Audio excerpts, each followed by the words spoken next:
Hey guys, welcome back to the channel. Today I'm going to begin my Game of Thrones retrospective with a review of Season 1. So, that time has come where I finally talk about Game of Thrones on this channel. Why now, you might ask? Well, as some of you may know, House of the Dragon, which is a prequel to Game of Thrones, is scheduled for release later this year.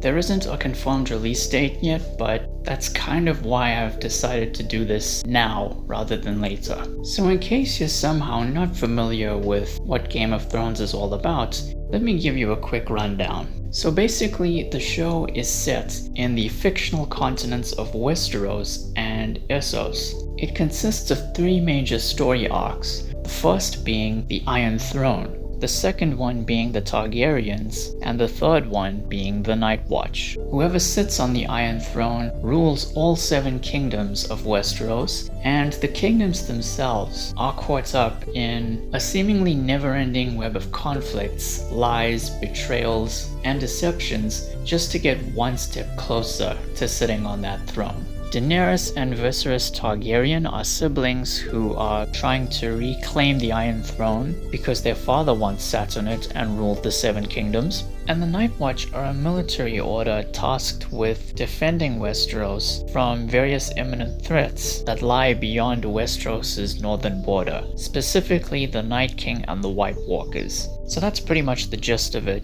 and more characters and storylines begin to unravel as the show progresses, which results in the world of Game of Thrones being expanded upon throughout. So before I start the review, I'm gonna jump into the history of this show, so if you're not interested, just skip to the time on the screen.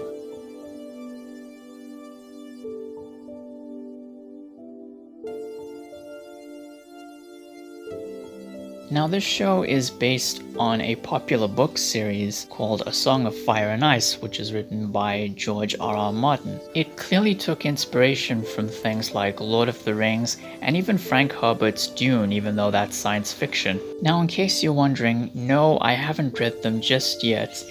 However, I did actually buy them a few months ago. I have the complete set, and I haven't opened it just yet because I don't really have any current plans to read it. But once I've reviewed and ranked every season of the show, I'll do an unboxing video. So the production of Game of Thrones is actually quite interesting because, believe it or not, the Game of Thrones we ended up getting almost never came to be, because the show was being developed way back in 2007 by David Benioff and D.B. Weiss, aka D&D. And they served as the showrunners for the entire show.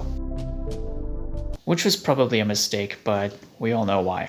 A pilot was ordered in 2008 and it was shot in 2009, but it wasn't approved, and they decided to completely start over from scratch. This resulted in several rewrites, recastings, and reshoots, thus resulting in the Game of Thrones we have today. Now the show ran for 8 seasons from 2011 until 2019, so it pretty much dominated the past decade. It also proved to be financially successful, garnering about 2 to 3 million viewers in the United States alone per episode in its first season, and then by the end of the show, there were anywhere between 10 to 13 million US viewers per episode. So it was arguably the most popular and most talked about TV show of the 2010s, with the possible exception of The Walking Dead. It's debatable. The show's success has led to merchandise, video games, a series of upcoming prequels, one of which being House of the Dragon, and in general, a strong impact on pop culture.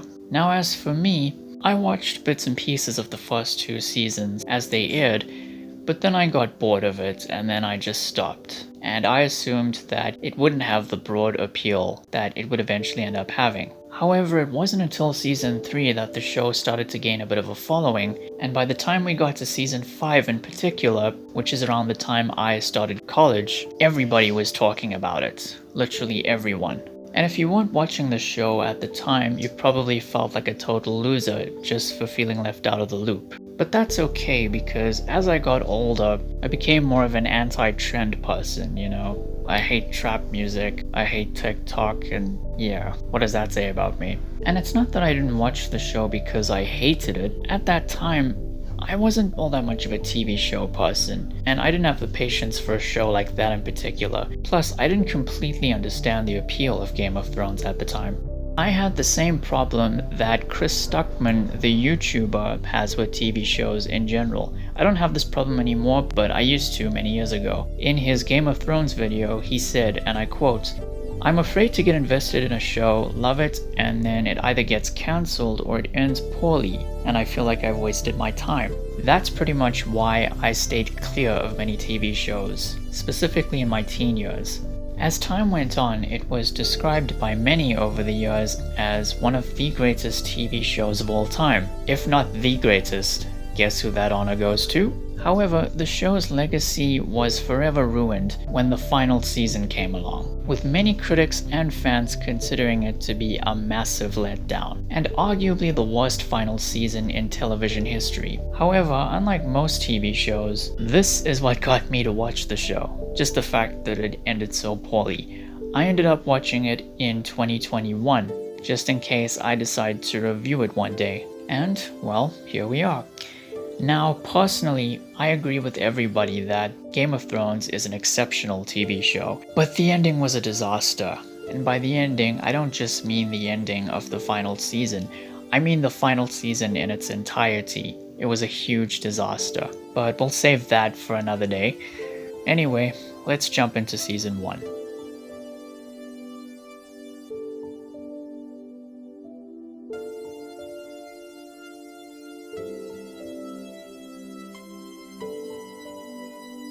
So first of all, the storytelling in Game of Thrones is very unique. You know, this isn't like Lord of the Rings or Harry Potter or anything like that, because this is a show about breaking tradition and subverting fantasy tropes, which is what the Song of Fire and Ice books did as well. In traditional fantasy stories, you're meant to root for the hero, and you hope they come out on top victorious. Game of Thrones takes this and twists it. Why? Because there aren't really meant to be any good or evil characters, and when somebody commits an act that is considered good or evil, they end up getting punished for it somehow. That in itself is why this show is so subversive and so unconventional. Then you have the characters, and this season specifically centers on House Stark, King's Landing, and House Targaryen. Firstly, there's Eddard Ned Stark, played by Sean Bean, or simply Ned Stark as many refer to him. Ned is the virtuous and honorable patriarch of House Stark and has 6 children. As the moral compass of the story, he is content to remain far from courtly intrigues and is unwavering in his loyalty and honor. In the season, he is called to King's Landing by his friend and ally King Baratheon of House Baratheon, because their mentor, Jon Arryn, who once sat on the Iron Throne, has suddenly died. Then you have Catelyn Stark,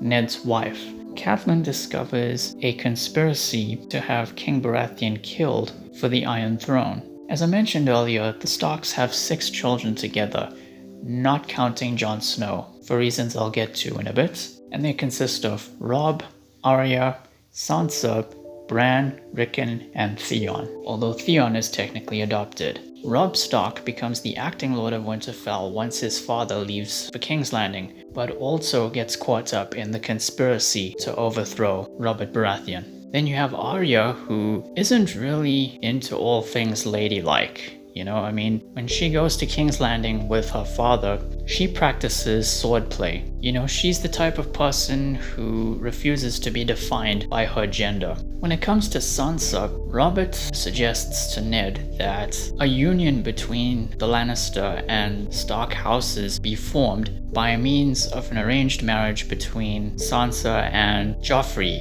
Bran has an accident that causes a lengthy coma, and upon waking from it, he discovers he has a unique ability that no one else has on the show. Then you have Rickon Stark, the youngest of the Stark children, and he's naturally aggressive but strong-willed at the same time. He's often one of the more overlooked Stark family members, but he does have his fans. As for the books, I'm not sure what they did with him, but I'm interested.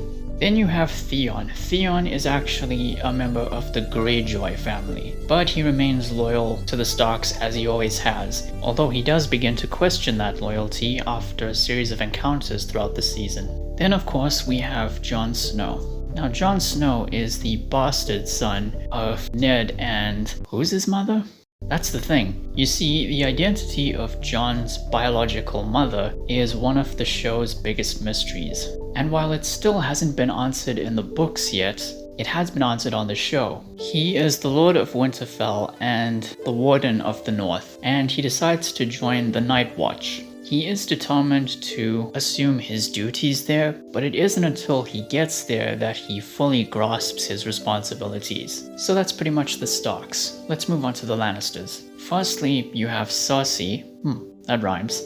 Cersei Lannister, played by Lena Headey. She is the wife of Robert Baratheon, the mother of Joffrey, and is often considered to be one of the most hated characters in TV history, but for all the right reasons. You know, she's up there with Skylar White from Breaking Bad or Laurie Grimes from The Walking Dead, just to name a few. Then you have her two brothers, Jaime and Tyrion. Jaime is played by Nikolaj Coster-Waldau and is arguably one of the best characters in the entire show. In this season, he's very unscrupulous and immoral to the point where you want to hate him as much as you hate Cersei. But as the show progresses, things change for him, and all for the better.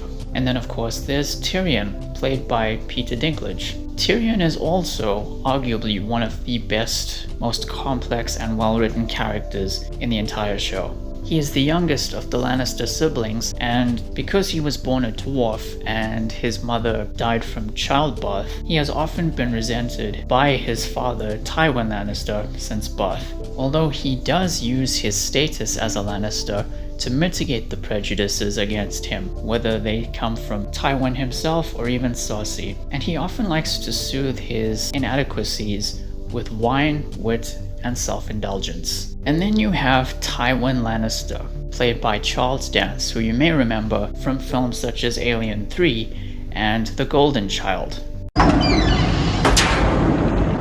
My dear sweet brother Noopsy! Tywin is the patriarch of House Lannister and Casterly Rock, and is one of the most powerful political figures in the history of Westeros. His rather bitter relationships with Jaime and Tyrion are what have a strong influence on their character arcs throughout the entire show. And he's definitely one of the best villains in TV history. And that's pretty much the Lannisters. Next up, the Targaryens. Specifically, Daenerys Targaryen, who's played by Emilia Clarke. She is the exiled princess of the Targaryen dynasty, and for most of her life she's been under the care of her brother Viserys, who often abuses her whenever she displeases him. In order to retake the Iron Throne to restore the Targaryen legacy, she enlists military support from the Dothraki warlord Khal Drogo, played by Jason Momoa. And at one point she is gifted these 3 petrified dragon eggs, which become pivotal later on. Whew. Now I'm finally done talking about all the major characters. That was the most tedious part of making this video. There's even some memorable side characters as well, like Littlefinger, played by Aidan Gillen, who is a childhood friend of Catelyn Stark's. Samuel Tarly, who's an overweight and fearful recruit at the Night Watch, but he's more intellectual than he is a fighter. And it's because of this that I always looked forward to him on screen. There's also Bronn, a skilled swordsman with a sardonic sense of humor and a pragmatic philosophy, if you will. Let's not forget Varys, a spy master for whoever rules the Seven Kingdoms, but it's really his interactions with Tyrion throughout the show that I like. And of course the Hound, mainly because of his interactions with Arya throughout the show. So now that the characters are all out of the way, let's talk about some other stuff like the Night King and the White Walkers. Now again, I haven't read the books, so I'm not sure how this particular storyline plays out there. But in the show, I like the way that the first season establishes them as a threat. Because it's not such a major focus in the first season, we get one scene hinting at what they are and what they might be capable of. And throughout the show, they'll appear in some capacity in at least one episode per season, slowly building up to the big payoff at the end of the show, even though it wasn't very good. The White Walkers are led by the Night King. Now, I guess very little is actually known about the Night King. Perhaps he was a former ruler of the Seven Kingdoms who's come back from the dead to claim the throne. I'm not so sure. Maybe one of the upcoming prequels will explain that. But overall, case in point, I think they did a great job in setting them up in this first season. Because there are so many recognizable names in the cast, specifically Sean Bean, for example, you can expect top tier level acting to the point where you really feel immersed in this time period. Because of all of the interpersonal character relationships and storylines, this season is the one that feels the most soap opera-ish in a way, but not in a bad way, not in a Bold and Beautiful or Days of Our Lives kind of way. In a good way, in a way that makes sense. But one of the things that really caught my attention, and quite frankly everybody's attention, was the production values. The production values are some of the best in TV history, mainly because this was one of the most expensive TV productions of all time at that time. The first season alone spent about $5 to $6 million per episode, and by the time you get to the final season, they were spending up to about $15 million per episode. And yes, the production values in season 1 weren't the absolute best, but back when this season came out, the attention to detail and technical achievements were almost jaw-dropping for their time. I mean, from the costume designs to the sets, to the CGI, to the cinematography, it gets everything right. Then there's the title sequence. Just wow, look at this. I mean, look at this. There's even an entire Wikipedia page about it. Game of Thrones may not be my absolute favorite TV show of all time, but this opening title sequence definitely is. Plus, each season has a new variation of it. Plus, it's made even better by the iconic theme music composed by none other than Ramin Djawadi. He composed the theme music and score for the entire show, and it's probably one of the best scores in TV history. I mean, this is the guy who scored Prison Break. And if you guys know me, you know I'm a huge Prison Break fan. Then there's the action. The action is very grounded and very realistic despite the fact that it's a fantasy series. It gets more and more ambitious as the show progresses, but here it's very grounded and there isn't a lot of it, you know. Usually there's like one big fight per season, but the more you watch of the show, the more you realize that it makes sense to do this because that's just spectacle, you know, that's not substance. That's not what people are really here for, you know? You're in it for the story and the characters and so on. The action is just an added bonus. The show's pacing and structure also work very effectively for the most part. Each season, with the exception of the last 2, contain 10 episodes and they're about an hour long. And don't expect all the big payoffs to occur in the finale. For most seasons on the show, expect them to occur in the penultimate episode, which is basically the second to last episode of a season, because it's essentially the climax of a season, and the finale is meant to act as an epilogue, focusing on the aftermath of that climax, while also planting the seeds and laying the groundwork for what's to come in the next season. So when it comes to this season's penultimate episode, I'm not going to get into any spoilers, but I'm sure you probably know what happens if you've watched the show, or even if you haven't. But they do something that most TV shows wouldn't even dare do. If you've seen it, you know what I'm talking about. And I think I'm just going to leave it at that. Those are all the pros. There aren't any cons, there's literally nothing wrong with this season. It's flawless, it's perfect, it's one of the best debut seasons of any TV show. So yeah, that's it guys, that's my review of season 1. This took a long time to make, but I'm glad it's done. Next time we're going to look at season 2. So thank you all for watching, please be sure to like the video, share and subscribe, hit the notification icon, be safe during this time, and I'll see you soon.